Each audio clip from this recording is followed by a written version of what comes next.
Hey, good morning to everybody. Okay, it's Daryl P, aka Artist in Recovery, and I need to address a comment I got on my Robert F. Kennedy Jr.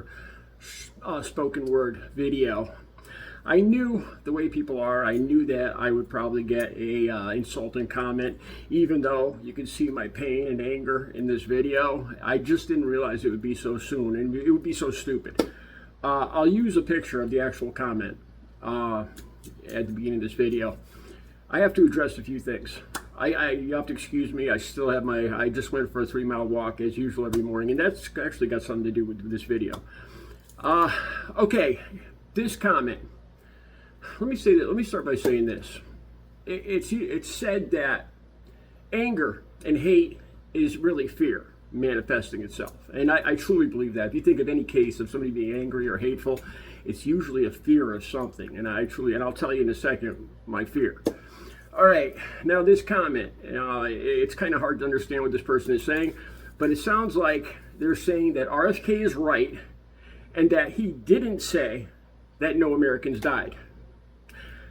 Now, this person obviously just had a knee-jerk reaction to my video and wasn't paying attention. I thought I was pretty clear in the video, even in the text and the actual words themselves. I watched the actual hearing. I saw RFK questioned how many Americans died, and he couldn't answer it. He didn't know. And to cover up his embarrassment, he started with some gibberish about how nobody will really know how many people died and all this other crap. Let me say this: if you're using that kind of rhetoric, Audrey knew she had COVID before she was intubated. She said it. I saw her text. The doctors knew it. The medical examiner knew it. All right, you're doing over 1.2 million Americans died from COVID, confirmed. You're doing these people a disservice. It's like saying if somebody was shot, if somebody was murdered, it's like saying, well, maybe they weren't really murdered. Maybe they had a heart attack right before the bullet hit them. So they weren't really murdered. They died of a heart. That's what you're freaking doing here. All right, you're never going to convince me. If you're going to try to convince me of this anti-vaxxer nonsense, I got 4 shots. I got the first 2 shots, and then I got 2 boosters.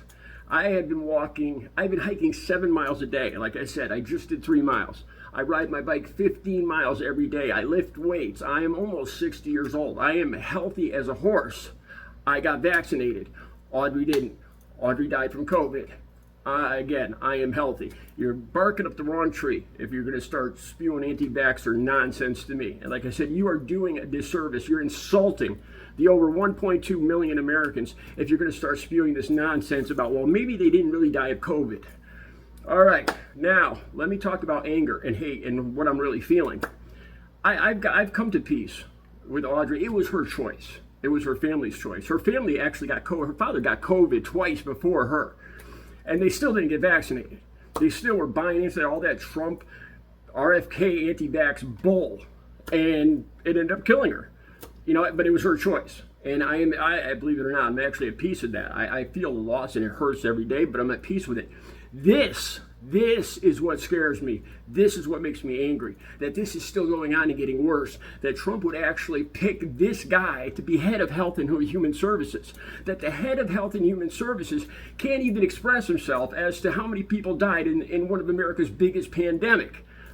And the fact, this terrifies me, that if I had to lose another of my most loved, closest relatives or loved ones, I would lose my freaking mind, and that is what I'm scared of with this anti-vaxxer, getting rid of mandates, getting rid of the availability of the vaccine. My parents are over 80 years old. My sister is younger than me, but she has lupus. That's immunodeficiency disease, which makes her susceptible to things like COVID. That is why you see anger here. That's why you see fear here. All right? Listen to the damn video before you start criticizing me. Have a good day.